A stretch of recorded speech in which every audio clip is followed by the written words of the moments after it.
Hello and welcome to Healing Point. I am your host, Pamzi Jaman.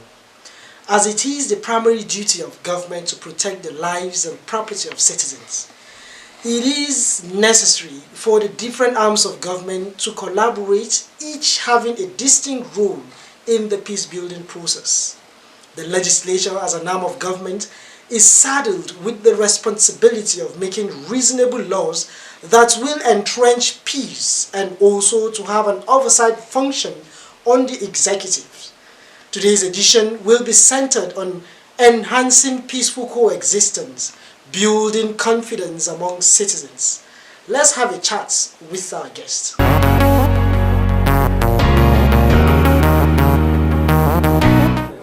Peace is something that is indispensable in any part of life. Without peace, we will not even be at this interview. Without peace, nobody will go to church. Without peace, nobody will go to mosque. Without peace, there will be no fun. If there is no peace, people cannot do anything. So because of this, peace should become paramount for everybody. In fact, as a person, if you are not in peace, you may die on your bed. But if you are a peaceful mind, you can rest. So beginning from ourselves to our families and to the society around us, we should continue to emphasize this role of peace. And you will live happily. Even when you practice peace itself, you will live much happily than any other person.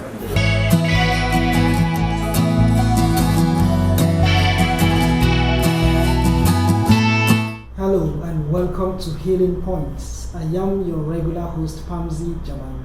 Today's edition promises to be exciting, as it is the primary duty of government to protect lives and property of citizens. It is necessary for the different arms of government to collaborate, each having distinct role in peace-building process. The legislature, as an arm of government, is saddled with the role of making reasonable laws that will entrench peace and also have an oversight function on the executive. Plateau State House of Assembly has been in the forefront. Today's edition will be centered on enhancing peaceful coexistence, building confidence among citizens.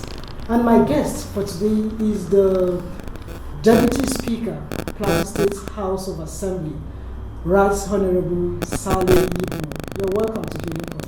Thank you very much. Okay, before we go further, you've been in the House of Assembly for over a decade. How interesting is the act of lawmaking? Well, let me correct you. It's not up to a decade. A decade by simple arithmetic is the minimum of 10 years.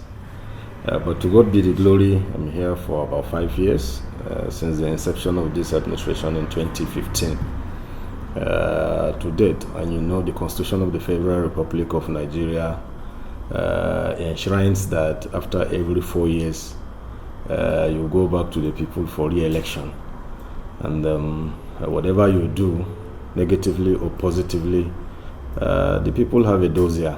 By the time you go back to them, it is their duty to say, yes, we are okay with you or not. And to God be the glory, we went in 2019. And the people say, yes, we sent you in 2015. Remarkably and significantly, we have seen what you are doing there. Therefore, go back and represent them. And that is why we are here. And today, we are about 1 year in office. And significantly, you know, just like the preamble you have made, the crafters of democracy in their wisdom, as at the time, democracy was incubated as a system of government. It is a system where everything concerns the people. The people are in the center stage of it all. And when they created the three arms of government, which is the executive, the legislature, and the judiciary. Of course, the judiciary is an arm of government where it arises mostly by the criteria of the civil service. And why they are there is because where they are rancor, you know, it is only the theological books that are written by God that are constant. And as human beings, you know, any law, anything written by man, certainly you see that over a period of time, if there are nothing to add, maybe some portion of it will be obsolete. And it is through the thinking of those that crafted the democracy that decided that a law-making body, which is the parliament, should also be created. And that is what we are enjoying from that time up to today. And the reason being that human beings are special creation of God. And even when God created Adam, there are instructions he has given. And as a people, yes, the doctrine of theology, like I have said, is there. And of course, God cannot come down himself to come and do everything for himself. Therefore, he gave the human the wisdom, and that is the wisdom that is documented into laws of certain lands. But in Nigeria here is a written constitution where the parliament is in the forefront of making some bylaws so that it is not everything that is written words to words that will take care of the society. And that is why the parliament is there. From time to time, we either make new laws or we amend the old ones. And most importantly, that since it is a democracy and the executive has the power constitutionally to implement policies of government, but the parliament consists of representation of certain delineation as enshrined by the constitution.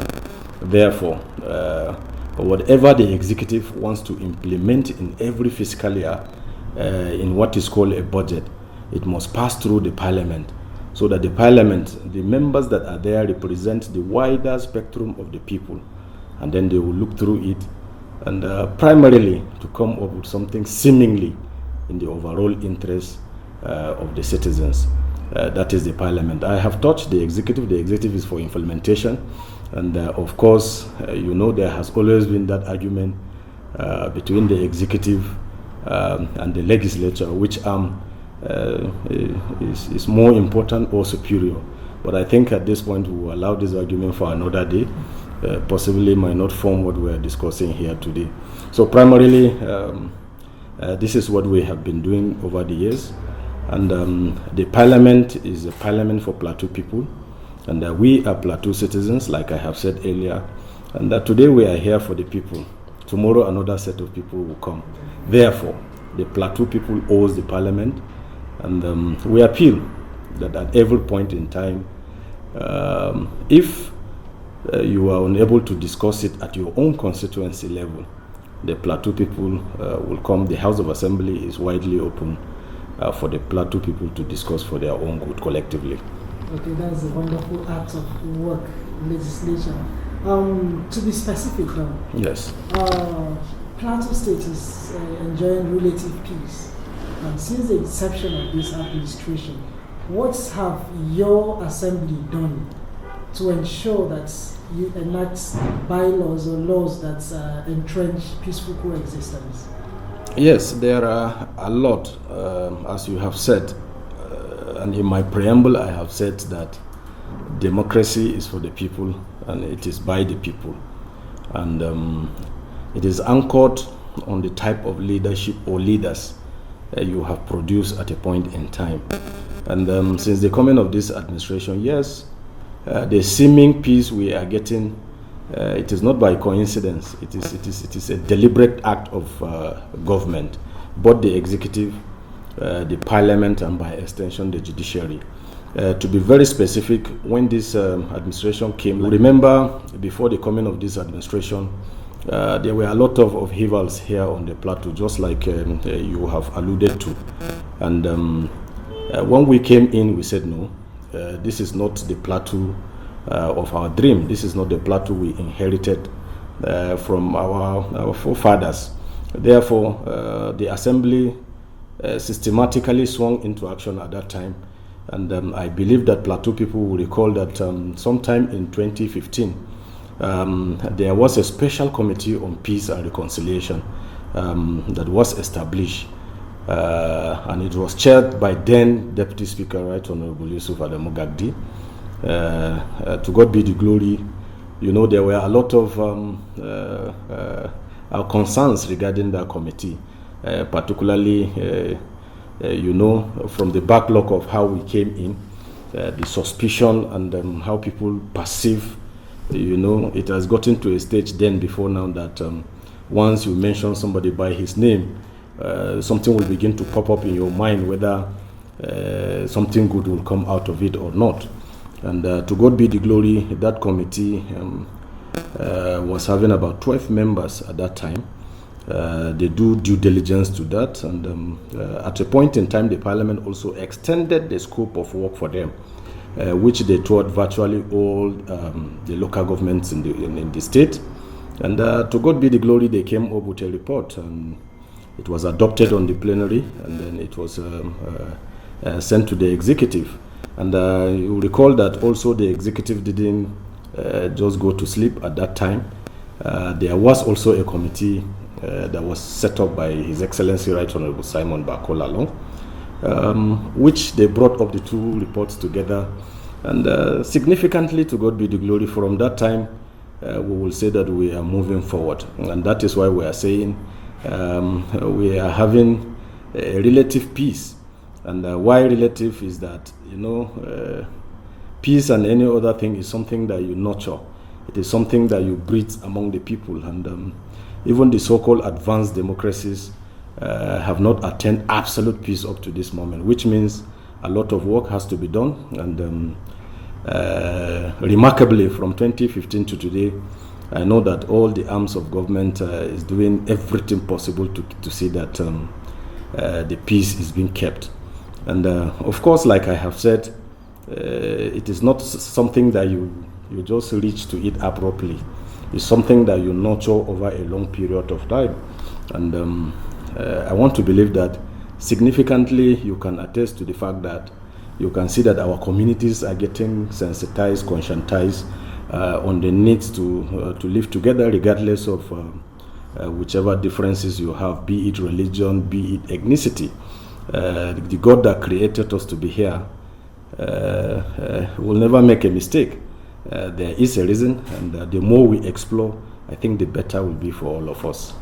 Okay, thank you very much for that elaborate explanation. You've been part of those that approved and established the Peace Building Agency.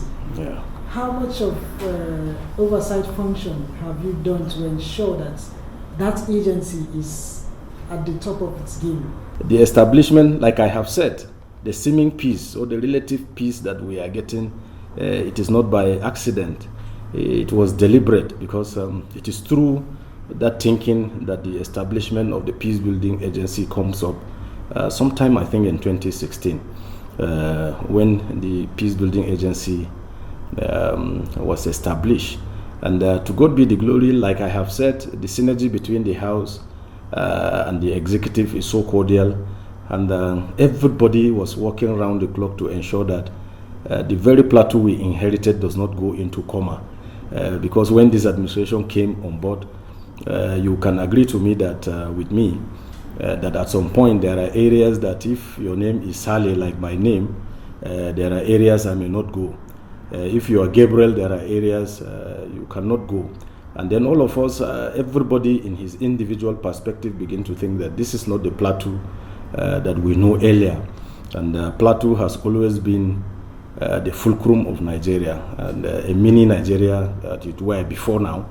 You realize that there are no ethnic group in this country and beyond that doesn't reside here on the Plateau. And if you look at the integration template at that time, it was wonderful.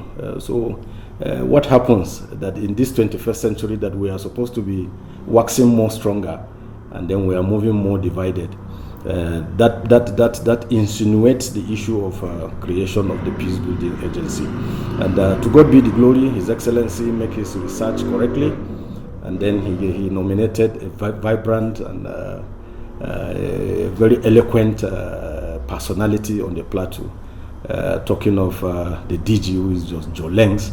And you can give it to him that seemingly, since he assumed duties, a lot has been done. And in terms of cooperation, the Parliament has always been ensuring that the budgetary provisions to to that agency is robust, looking at the enormosity of the work that they are supposed to do.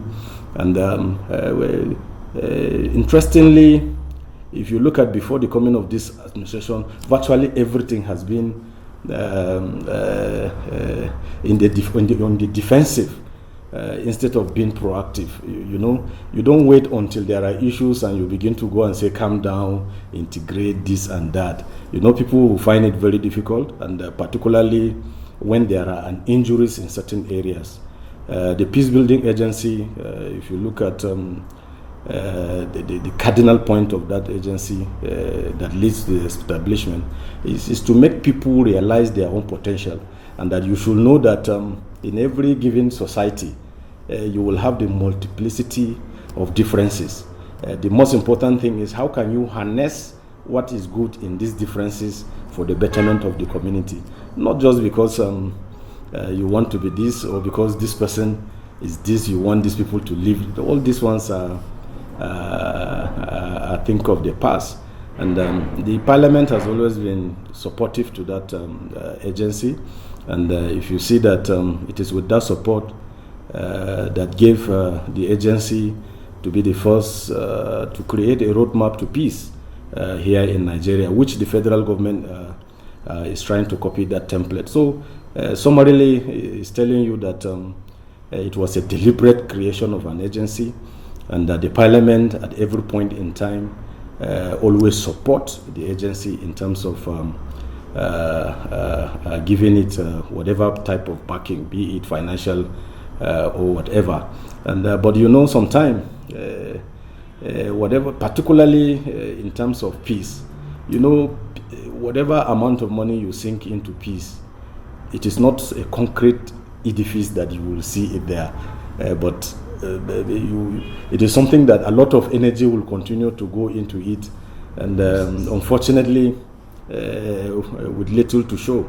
But the most important thing is if you look at before 2015 and then after the creation of the agency to date, you will agree and understand that the agency is being more of proactive than being on the defense. And there are things that we must understand, that nationally there are issues that are more of the national than the state. If it is within the reach of the state, possibly we would have been further than where we are today. Particularly when you look at the component of the Constitution of the Federal Republic of Nigeria, particularly you understand that all security matters are in the exclusive legislative list, and that legislative list, the states are handcuffed to make any amendment there. And of course, with the establishment of the Operation Rainbow, you understand that the Operation Rainbow might not have the ability to purchase firearms and ammunition because it is already in the exclusive legislative list. And these are some of the small predicaments that is bedeviling some of these agencies at the state level. But I want to believe that, like I have said earlier, that is why the Parliament is there, both the state and the national, so that we begin to look at in our laws what are active, what are dormant, then we'll begin to wake them up. And with the present constitutional amendment that is likely to go around to the state from the National Assembly, we are very hopeful that some of these issues that handcuff states from performing in terms of peace, in terms of other related areas, certainly will come up in the debate of the amendment. And the Plateau State House of Assembly is ever ready and vibrant to wait for those times, and we'll begin to see what are the problems of the state, and then vis-a-vis inclusion or devolution of these powers in the Constitution of the Federal Republic of Nigeria. Okay, security being in the exclusive list, yes, it's a big challenge. Yes. And there's this clamor for states policing. Yes. So what's your take on that? Yes, like I have said, the laws are there, like I have alluded to, and I'm very optimistic that the challenge we are facing now, particularly when you look at the issues surrounding the NSAS protests, which unfortunately has descended into anarchy, and the hoodlums took the possession of everything. I think that has posed a very challenge to government, and it is coming at the right time when the constitutional amendment already the committee at the national level has been set, chaired by the Deputy Senate President, and the Deputy Chairman of that committee is chaired by one of our own, Honorable Idris Maji. I want to know that, yes, these are challenges that over time there is nothing you can do about it. But like I have said, of course, government, even at the national level, have seen the erosion or the incursion in terms of performances of most of these, be it military, police, DSS, or whatever. You will agree with me that for some time now, they have not been performing optimally to the expectations of Nigerians.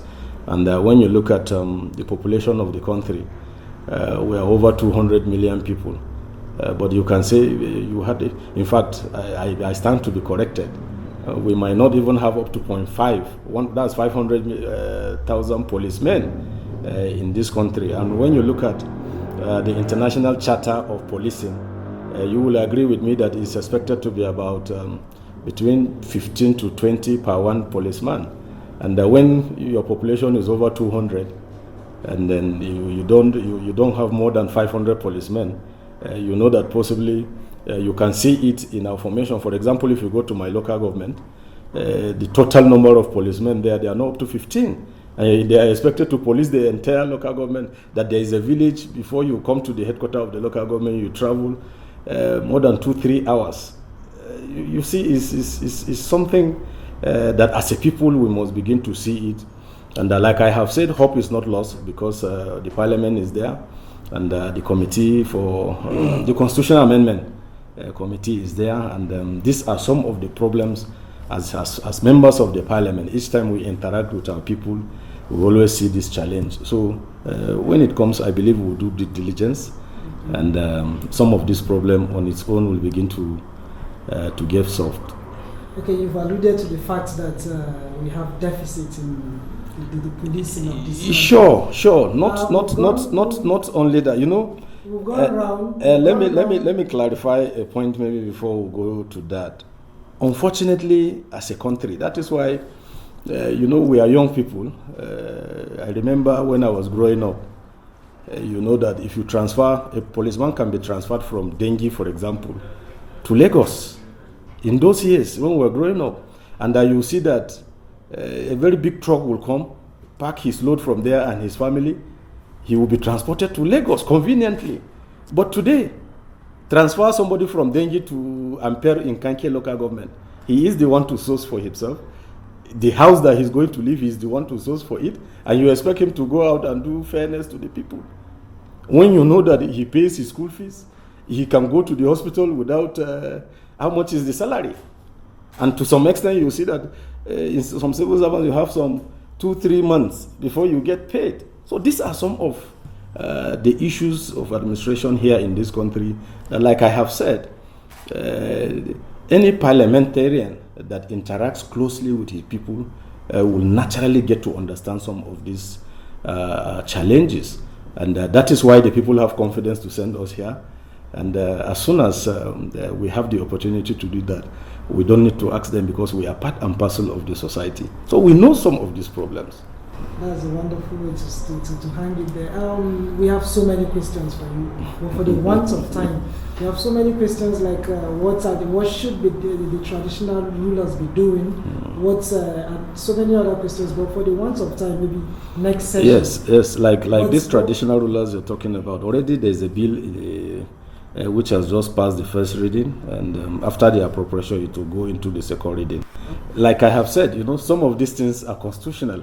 And for us to see if for example, at the national level, if they are not getting it correct, you as a state, you must rise up to do whatever you feel you can do. Okay, and removing them out of the scheme of things, I think that is the reason why we're having some of these problems.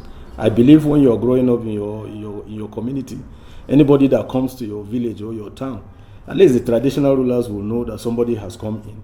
If somebody is leaving, you know that somebody is leaving. But today, yes, I agree that this is a digital age, but at least we should move along with the digitality nature of the century that we are, and then we'll get the solution together as a people. Thank you very much. Time is against us. In few words, yes. Can you give us a general advice to Plateau citizens in few seconds? Yes, my appeal to Plateau people is in a democracy. After every 4 years, you go back to the people for either renewal of mandate or you get the mandate from them. And once they give the mandate, whether they give it in error or they give it correctly, I think they are duty bound to support whoever that is in government at that material time. Because it is through that support that the government can be able to deliver services to the people. And by the time services are delivered to the people, it is not related to either ethnic, religious, or whatever differences that you have. The services are going for the people, and I have never seen a third road or a pipe-borne water, or whatever thing that government has done for some selected people in the society. It is for everybody. Therefore, the citizens should always support their leaders to render services to them. Okay, thank you very much. It has been a wonderful conversation with the Deputy Speaker, Plateau State House of Assembly, Right Honorable Saleh Yipmong. Thank you. Thank you for having us on Healing Points. Thank you very much.